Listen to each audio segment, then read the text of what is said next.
So I've been playing a lot more of Final Fantasy X as of late. Yes. I'm almost at the end, in fact. Oh, that's fast. And then we should be able to. Yes, well, how do I put it? Remember last time when I said that I was enjoying this game?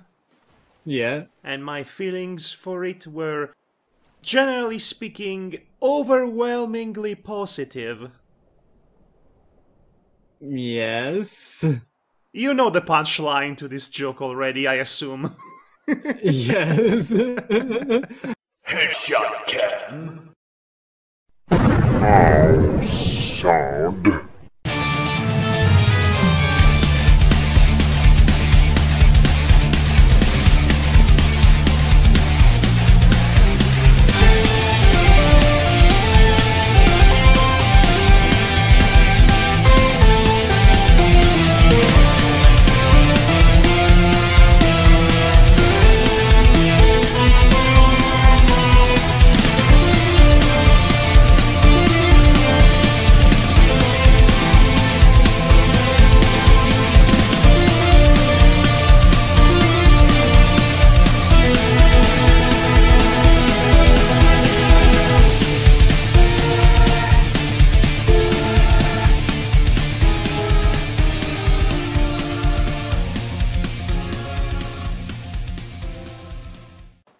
I like how Terry Tug just kind of gave the thumbs up before he jumped in, like some douchebag. Yes, you've got to like how humans are seemingly able to breathe underwater Yeah. in this world.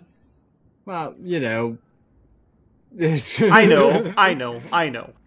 I also know that my feelings for the game in question went from being positive to mixed to... let's just say they are currently marinating into a pool of aggravation. If that metaphor is subtle enough. I have several issues with this game, and I will put an effort to address them as the chance arises, because soon enough we'll be meeting a new character.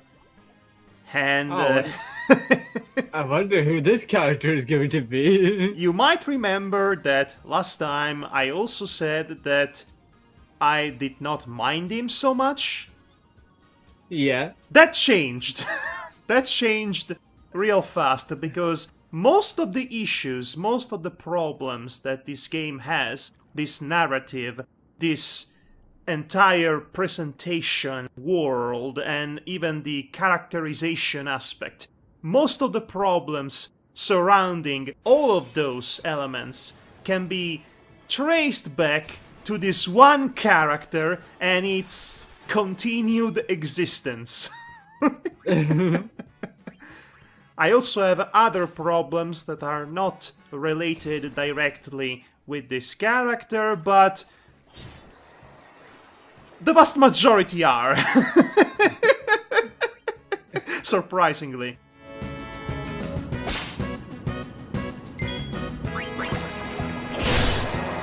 We'll talk about Blitzball. No, don't worry. Don't worry, Yes.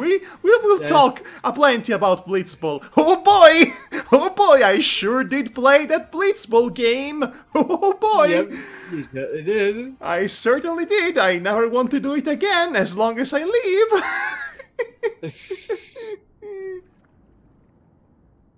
Well, looks like you're just swimming around here and there and everywhere. Yes, I am doing the most basic thing anyone could ever do while playing an RPG. By instinct. I am grinding already. Wow. I actually did not bother grinding at this point myself.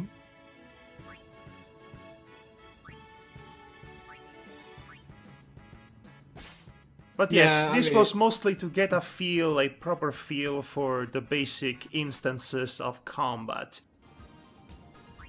So we are on a subaquatic mission of retrieval on behalf of the Albed, which gave us work to do. We basically mean work horses. Well, Yes. work fishes.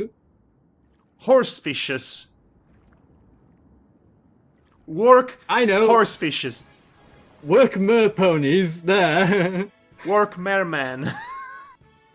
You know, because, you know, get it? You know, the mer ponies from MLP. With, They you have know, nothing and to do with work anything, so I don't get it. horses.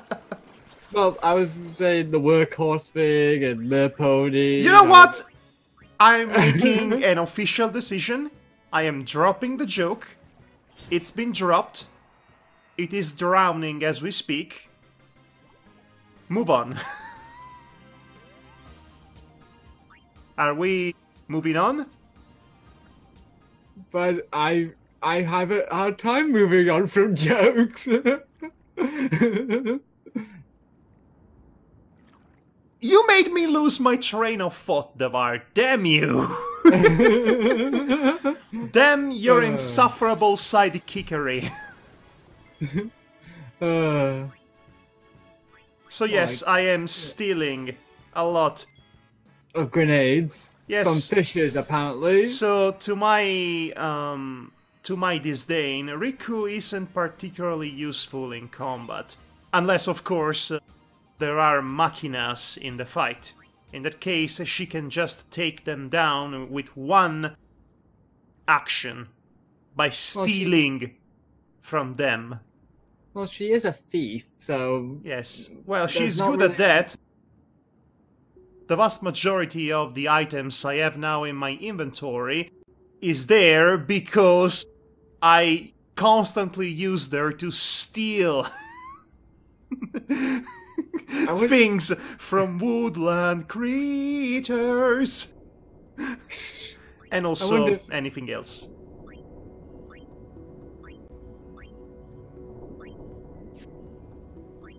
I wonder if we broke Guybrush Threepwood's record of 10 minutes. We didn't just break it, we obliterated it. I did obliterate it, at least in this particular playthrough.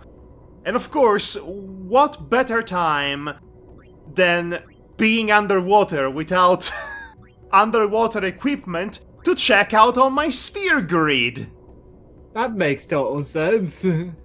This sphere grid gets worse and worse the more I practice it, because at some point, some characters have run out of spheres to unlock, so I have to basically choose a new path for them, otherwise it's pointless to grind levels. Welcome to my world back Yes, then. but I have to, because I need them to be stronger, I need them to have more HP. It's such a unfair system. Oh, It's such- the worst of them, the worst of the lot Yeah. has to be the unicorn leopard man that I keep forgetting what his name is. Kimari. Yes, Kimari, that guy. Because he runs out of his own grid quite fast, and I have to bring him into other characters' grids by design. Yeah. That's embarrassingly such a bad choice.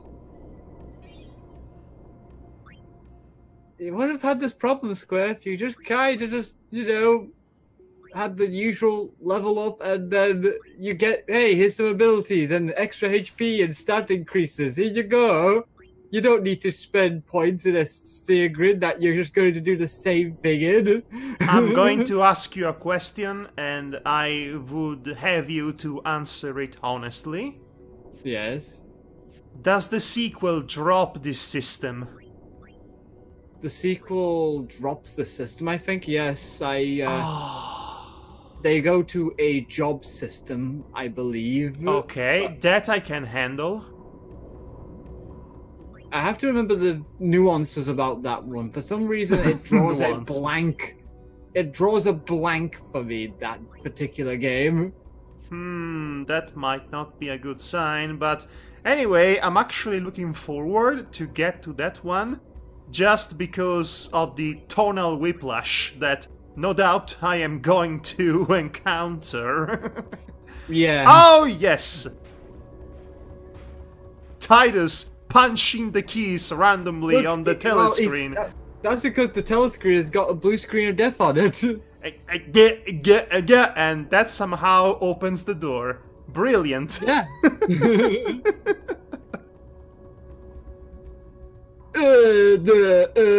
Look, I just push things and don't open now. What is this?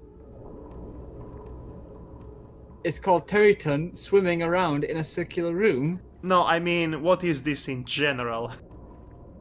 A ship by the looks of it. No, I mean, what is this on an existential level? It's called you playing a game and showing me recording of you playing a game and we talking about it. Oh no! Saltwater piranhas? What? Just piranhas. And Overkill!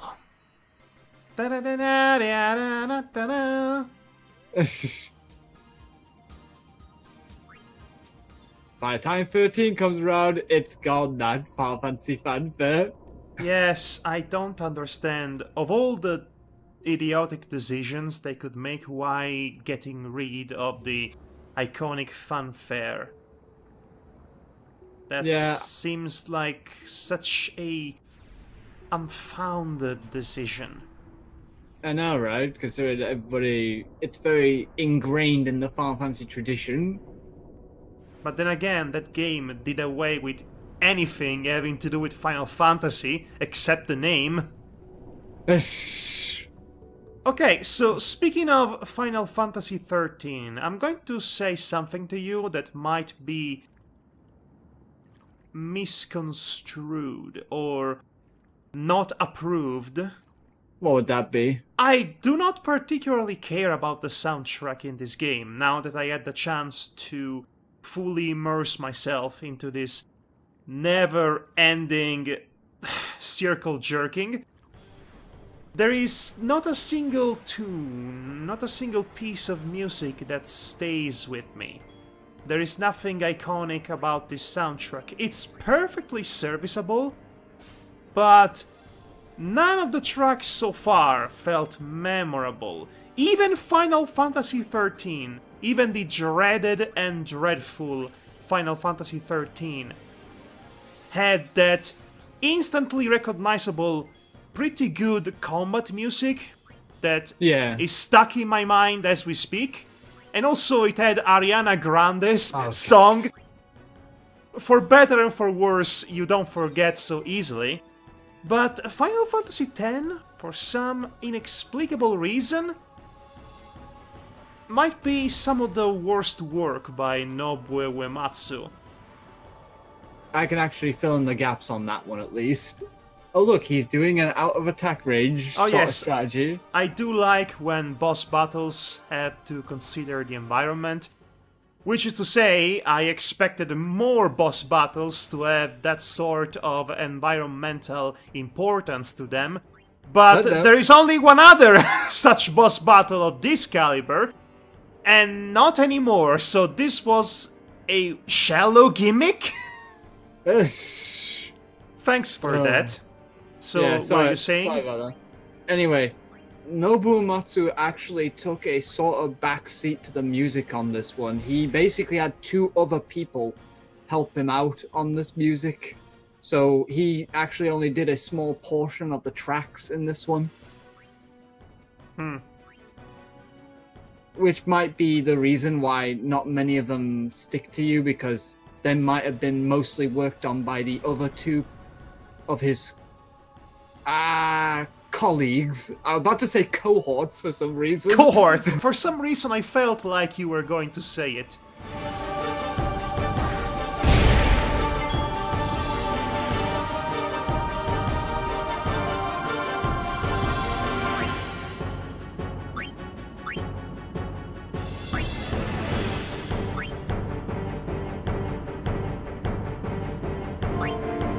the music is not bad, but there's only a couple of tracks in my mind's eye that I actually have stuck in my head from this game. The Zanakan music, the one that was at the very beginning. Which I found to be rather sappy and generic, if I'm being honest. Yeah, that one's the other one that stuck into my mind, next to the rocking heavy metal like tune that goes "Don't you give up on it" and such. Okay. So even they're the only two I can Chocobo think of. music, which is usually the highlight of these games, isn't particularly good. No, I actually don't remember how this version sounds, actually. It takes forever to start. It has a really long beginning that saps the momentum of the piece of music. Oh gosh, I remember it now. It starts off with this very long duh, duh, duh, duh, duh, duh, duh, duh. Yes, more or less.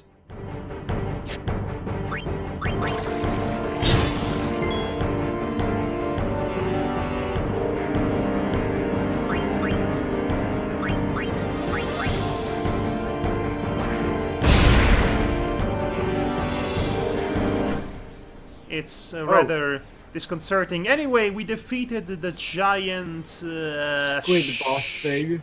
shellfish octopus. Yeah, the SHOCKTOPUS. The SHOCKTOPUS. And I think now we'll be leaving and getting levels. No, wait, we don't. Get the No, other. we didn't get anything, which is extremely disappointing and upsetting. I can imagine. It's like empty promises. Ah, yes, it's like the boss fights in Final Fantasy IX. I mean, good game for the most part, but I don't get why certain JRPGs arbitrarily decide not to give us experience points when we defeat bosses. Yeah, that is a bit tad odd choice. Yes, it is a bit tad slightly odd.